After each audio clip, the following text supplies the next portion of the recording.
Welcome, everyone. Lancescurvx here, the Scurv podcast. You know, when we speak about the Black community, there's so many different things going on. Of course, we have an identity problem. We can't figure that one out yet.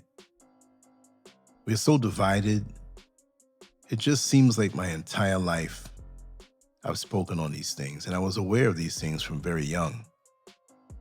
And it seems like they never change. It's a lot of deflection, denial, and dysfunction. But there's a conversation about the Black community that's very uncomfortable, but it needs to happen. We talk often about racism, discrimination, economic inequality, bad schools, unfair treatment, and the many outside forces that have made life harder for Black people. And of course, others will say, well, we have it hard too. I understand that. But those conversations matter, and pretending those problems don't exist would be very dishonest. But there's another side of the story that deserves just as much attention. The things we do to ourselves. Nobody can stop us from looking in the mirror. Nobody can force us to make poor decisions with our money. Nobody can prevent a parent from reading with a child, teaching discipline, or creating a home where education matters. Nobody can force us to abandon our communities, disrespect our neighbors, or choose appearance over substance. At some point, personal responsibility has to become part of the conversation. That doesn't mean blaming Black people for every problem we face. That would be foolish. It means recognizing that there's a difference between what's outside our control and what's completely within our control. If we keep blaming outside forces for every weakness inside of our homes, communities, and relationships, we give ourselves an excuse to remain exactly where we are. A hard truth is that some of our values and habits are working against us. We sometimes celebrate things that look impressive while ignoring things that actually build a person's future. We can spend hundreds of dollars trying to look successful while failing to teach a child how to read, save money, manage credit, communicate properly, or think independently. That's not a problem of fashion. That's a problem of priorities. And this conversation needs to reach everybody. Young people need to hear it. Parents need to hear it. Grandparents need to hear it. Men need to hear it. Women need to hear it. Older people need to hear it. Because experience should come with the responsibility to teach. This isn't about attacking Black people. It's about challenging Black people to become stronger than the habits that are holding us back. One of the most serious issues we need to confront is fatherhood. A man bringing children into the world is making a decision that lasts far beyond the night those children were conceived. Children need more than money, gifts, occasional visits, and the last name. They need guidance, discipline, protection, affection, instruction, and somebody consistently showing them what responsible adulthood looks like. Too many children grow up with fathers who never intended to build a family with the mothers of those children.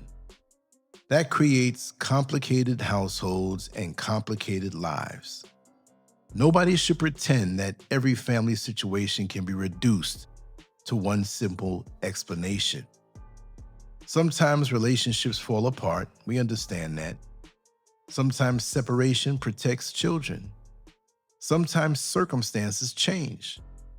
But when men repeatedly create children without thinking seriously about the family structure those children will inherit, somebody eventually has to ask whether we're treating parenthood with enough seriousness. A man doesn't have to live under the same roof as his children to be a father. Circumstances can separate families, but distance doesn't have to create emotional absence. A father can call. A father can teach. A father can attend school events. A father can help with homework. A father can take his children to the library. A father can sit down and have serious conversations about life. A father can make his presence felt. That's what conscious manhood looks like. It means understanding that sexual access to women isn't the same thing as building a family. Having multiple partners may be celebrated in some circles as proof of masculinity, but creating children without creating responsibility isn't strength. That's a burden being passed on to the next generation. Our young men need to understand that being sexually active doesn't automatically make a man mature. Responsibility does. Nobody can outdress Black people, we know that. There's nothing wrong with looking good. There's nothing wrong with sneakers, fashion, jewelry, hairstyles, or wanting to present yourself well. Pride in appearance can be healthy. The problem starts when appearance becomes more important than development. What sense does it make for a 5-year-old to have hundreds of dollars worth of designer sneakers while struggling to read? What's the message being sent when a child can identify every expensive brand but can't explain the difference between a checking account and a savings account? That's where our priorities need to be questioned. Imagine taking some of that money spent on unnecessary status symbols and putting it toward books, educational programs, investments, savings, computers, music lessons, sports, travel, and other experiences that expand the child's mind. Imagine teaching children that ownership can be more powerful than consumption. If a child loves a particular company so much, teach them that when a company succeeds, investors can benefit too. Teach them the difference between being a customer and becoming an owner. That's financial literacy.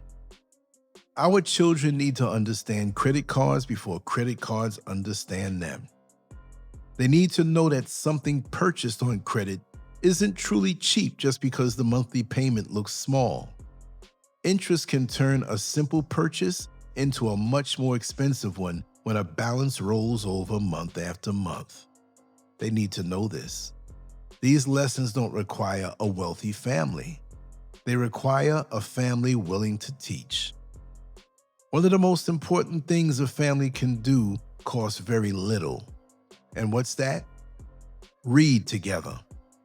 Take children to the library. Let them choose books. Read at home. Talk about what they read. Ask questions. Let them see adults reading too. Make books normal. Make curiosity normal. Make learning normal. A family doesn't need to spend every weekend at expensive restaurants or entertainment centers. Sometimes the greatest investment in a child can happen around a kitchen table with a book in front of them.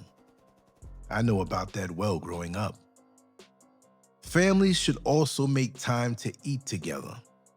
Even one shared meal each week can create an opportunity to talk without television, phones, and constant distractions taking over.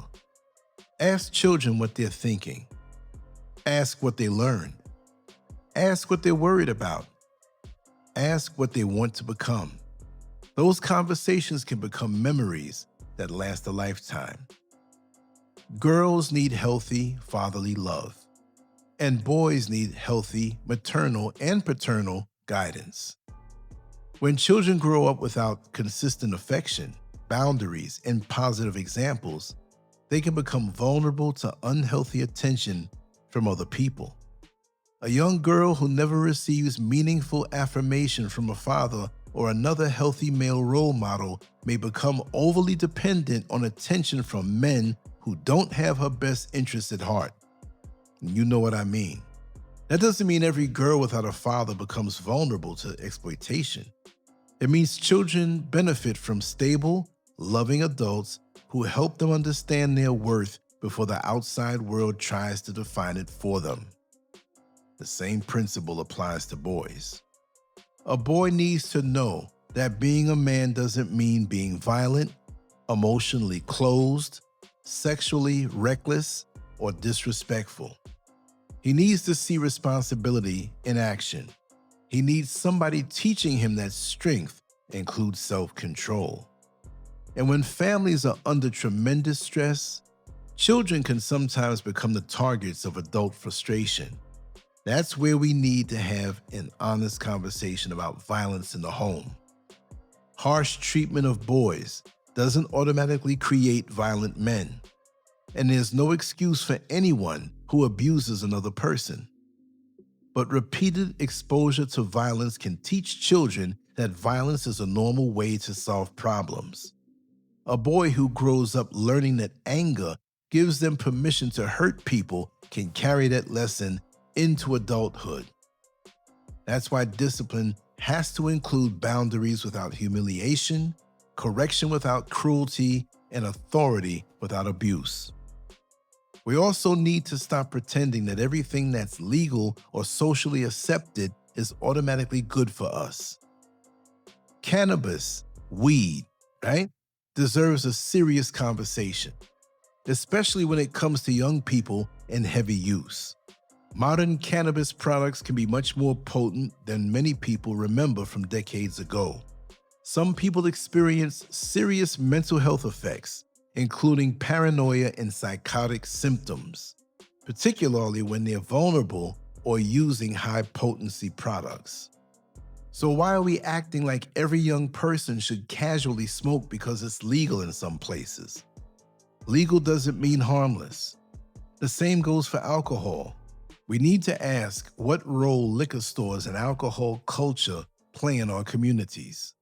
If a neighborhood has plenty of places selling alcohol, but not enough places for selling books, healthy food, educational materials, or opportunities for young people, that should make us think. A community can't build a strong future while constantly feeding habits that weaken the people living there.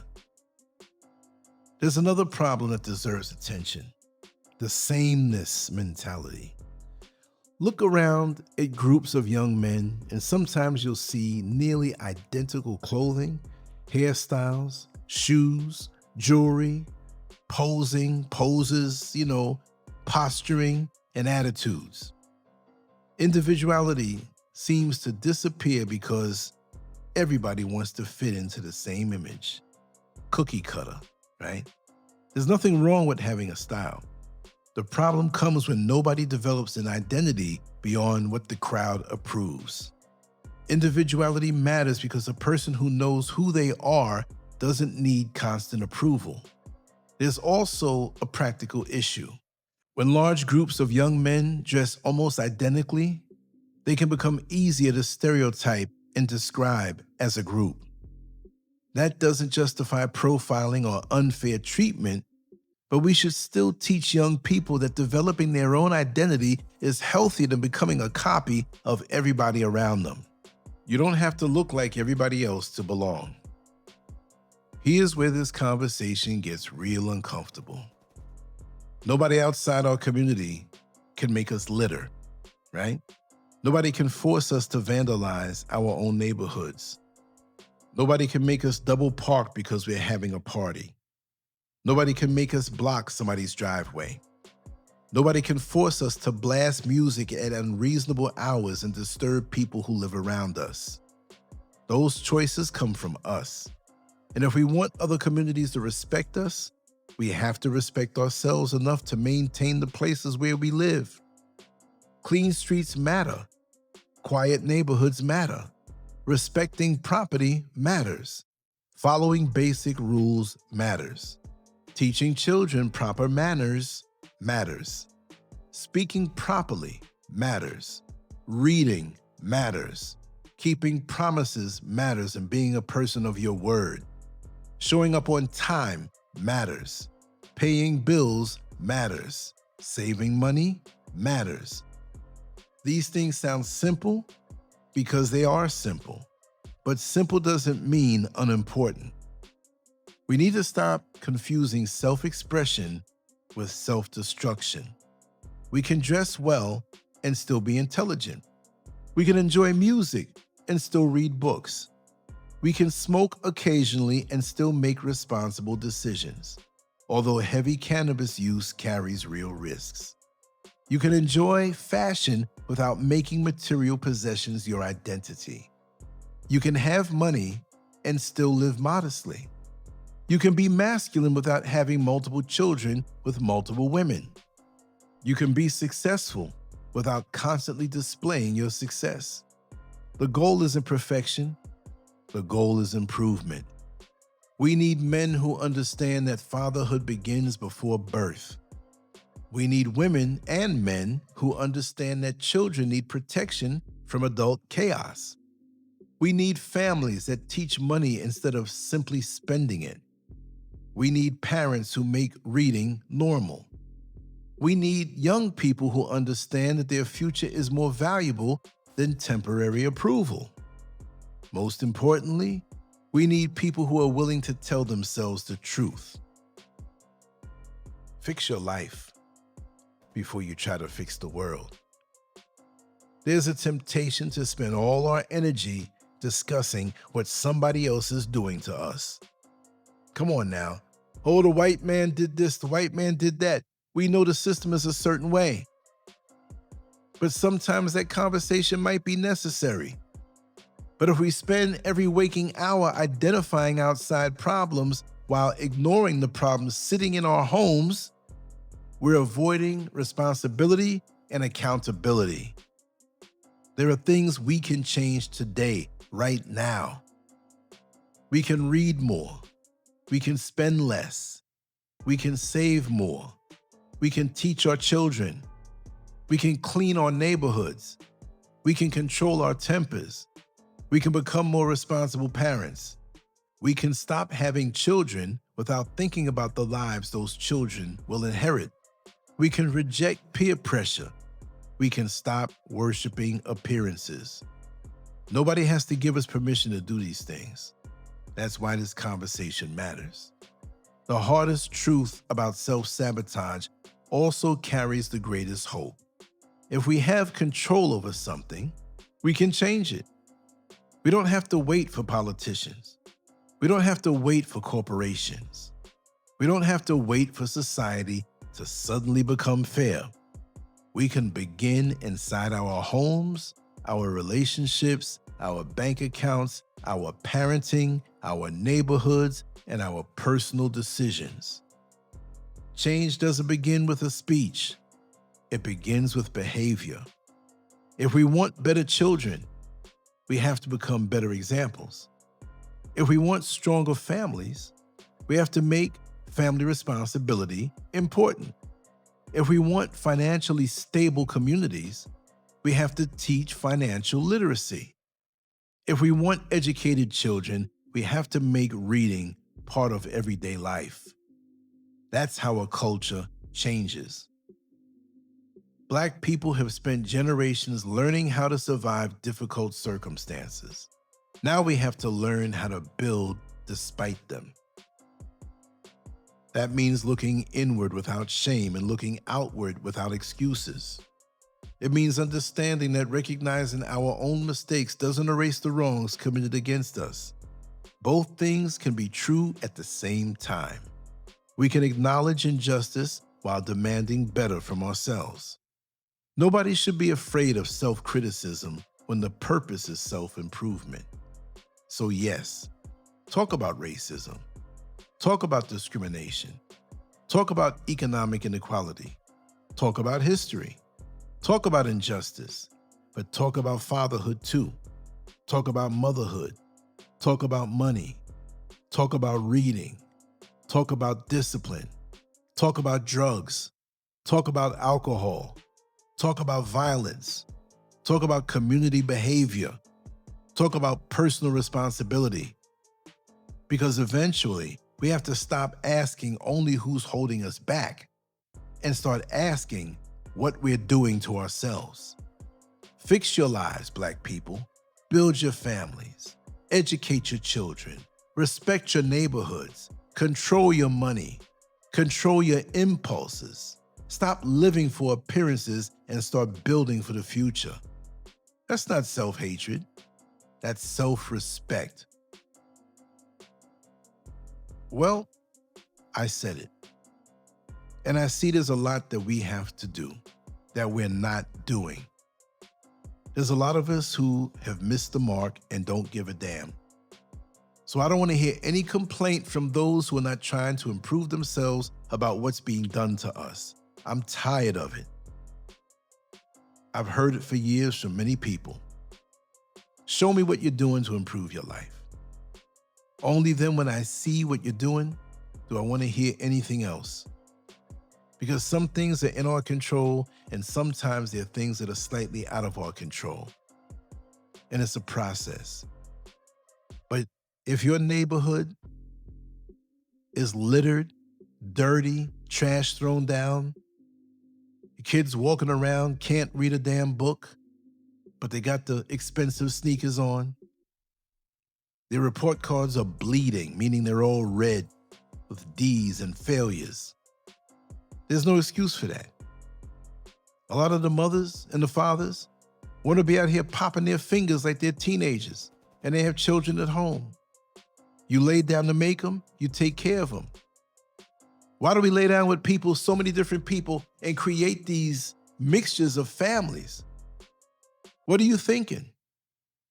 You plop a baby out from this man. You plop another one out from this next man. You have a third one from this next man. You have a fourth one. What are you thinking about?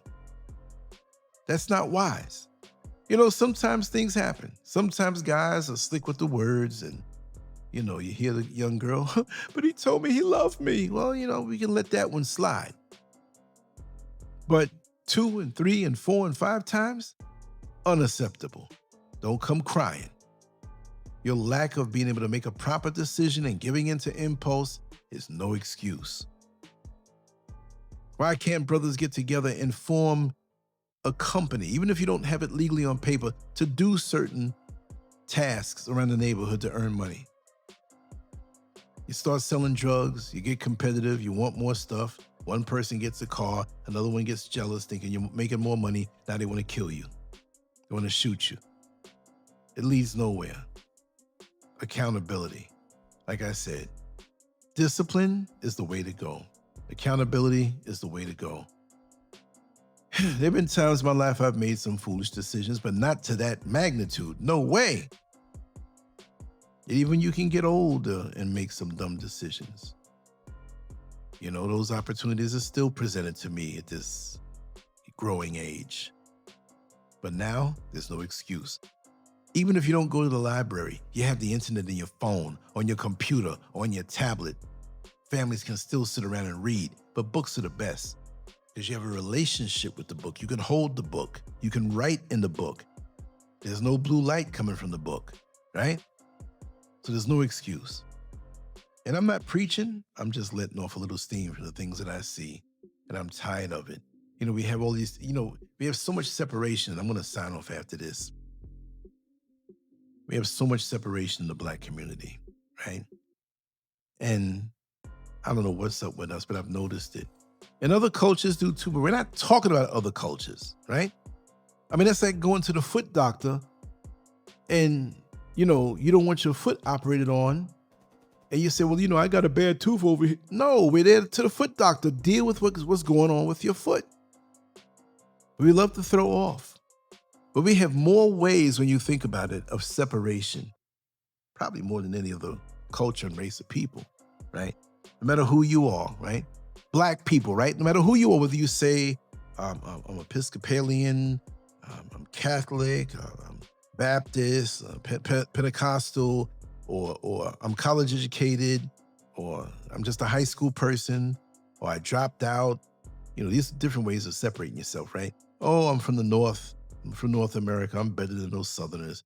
Oh, I'm from the South. Those Northerners think they're better than anybody else. Oh, I'm part of the Republican Party. I'm part of the Democratic Party. No, I'm independent. The political game. Oh, I have money. Oh, you don't have money. Though they're poor folks. I can't hang with them. I'm better than them. I drive a latest Benz, and I have this education, and this is my job, and I make six figures, and they work in the McDonald's. We got more ways of separating us. Oh, no, haha, I'm FBA. I'm not African or whatever. But look, okay, even for FBA people, what the hell y'all doing to improve the things we spoke on? The self-hate, the dirty neighborhoods, right? Our children not knowing how to read. Men who don't control themselves and women who don't control themselves, and they're plopping babies all over the place. Not just FBA, but any category that you thump your chest on. What is your plan to improve things? Because I see a lot with all these different groups who find different ways to be separate. They're pushing their chest out like they got it made, but they don't have solutions collectively, right? When you get pulled over by the police as a black man or woman, you can't say, I'm college educated. I'm not like those other Negroes. No, you can't say that. Oh, I'm a Pentecostal. I'm not like them. I'm FBA. I'm not African or Jamaican. They see you as black. We still got the same issues across the board in our communities. What is your plan to improve things and make things better, to take responsibility and have accountability? Please tell me that. Please tell me that. All of this status seeking, separate yourself from the other Negro type things. But what are you doing? We're all wading in the dirty pool. There's piss in the pool. There's feces in the pool. There's vomit in the pool. But you're trying to stand up and act like you're different, but we're all in that dirty pool that needs to be cleaned up and we need to get out of. Who's going to take responsibility for cleaning up? Tell me that. Because lots of times when I lived in America, and I can still go online and look at pictures and videos and still see the drugs, the folks that are strung out on drugs, somebody's selling it to them. I see the prostitutes out there. Yeah, well, you can make an excuse why you got to make money, but you out there selling your backside. People are getting arrested. Black folks are getting arrested every day. Everybody's not innocent who's getting arrested. What's your excuse? We're all in a place where we're waiting. I don't mean waiting like waiting for a bus. I'm saying wading, W-A-D-I-N-G. We're wading in the water of a dirty pool. But yet we want to have some status. Like you're not part of that pool, okay? That is the stupidest thing that I can see, and I'm not giving up on good black people who have some sense, no. But I have no time for those who want to argue about some talking points, and they're all going back to the same community with the same problems that they're not acknowledging. How about that? Tell me, whatever category or whatever exclusive group that you say you're in, what are you doing to improve your household? What are you doing to improve the collective community? What are you doing to improve the lives for our children, not just in the household, but overall? What are you doing collectively except pointing fingers at each other, thumping your chest, and claiming some exclusivity, okay? That's sick. That's sick. I'm not part of that no more. I'm not wasting my energy. If you can't tell me an answer, don't bother me, don't email me, don't text me, don't call me. Don't. My time on this earth is limited. I mean, all of our time on this earth is limited. Some people don't live to see 20 or 15. I've been blessed to see 63. But in that, I've seen a lot. And I'm tired of seeing the same old crap. I'm losing hope, y'all. Not myself and what I do and the people who are focused are doing. I'm losing hope in that collective place that we're going to go to, and we're all going to wake up and we're all going to be the best that we can be. Some of us are just going to die the way we lived. Face it. And again, I'm not trying to save all black people. I don't have the energy. I'm trying to save myself. And if I see another person trying to do the same thing, I'm down with you. But when it comes to the separation and the backbiting and the gossip and this, let me ask you something. Can black people truly live together? They always got to find a reason to sabotage the next person. There's some kind of self-destructive chip that's inside of us. And it's mental, it's spiritual, it's emotional, it's sick. No, I'm not going to say it's sick. Like I always say before, you catch a cold, you catch a flu, it's sick. You're sick. You know, you didn't look to say, let me stand in front of somebody who's sneezing and get sick. The germs in there, you catch it. But black people who are like this, y'all are friggin' evil. Y'all are evil. Don't claim ignorance. There's just too much knowledge around. You're selective in what you want to absorb. You like being the way you do. You like being into the buffoonery. You like being ignorant. You choose to make choices every single day. And many of you go into adulthood or the adult years, but not true adulthood, mature adulthood. No. You're just aged children, aged minors with the same hangups that were unaddressed in your own personal life, and now it's spilling out into the outside world. And you want to blame the white man. No, I'm not buying it. The system is jacked up, we know that, but we should know the system enough to know how to skirt around it and be masters of the system. But you can't even master your damn self. So get mad, put some scathing comments in. I don't care. I'm doing my thing. I'm loving life. I have exorcised and banished all negative entities out of my life. And let me tell you something. People say, oh, well, you got to forgive and forget. I ain't forgetting. I'll quietly forgive, but never. When somebody gets to an age of being grown and you do something to sabotage somebody or really try to break them down or smear them and destroy them or what they're doing, please stay away from me, because I'm not coming around you for nothing. And don't think, well, oh, let a little time go by. And no, that's it. I never go back. And I'm never going back around certain people that have certain mentalities. And when I meet people new and I see they do, I'm out. You got to be honorable. You got to have some kind of manners. You got to have some type of couth. I'm tired. I want to be around other people who are raised properly, or if they weren't, they morphed and made themselves better. I can't teach grown adults how to respect people. If you're the kind of person I'm trying to talk to you and you're talking over me, you don't want to hear, I don't want to be around you. If you're the kind of person who wants to put smoke in your brain and deprive yourself of oxygen, oh man, you know, weed's natural. Is smoke natural? You're supposed to breathe air. You're eventually going to have problems. I don't care how much you talk about, look, if you cook something and put it in a cookie or boil it or make a tea out of it, that's something else. But smoke? Nah, man. Then we'd have chimneys for noses then, wouldn't we? I started out orderly and I started ranting. Pardon me. I'm so sorry.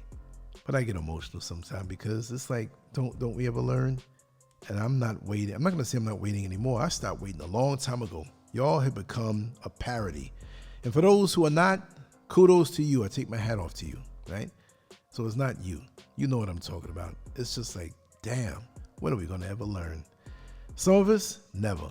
And they'll be complaining about everything else and things will never change.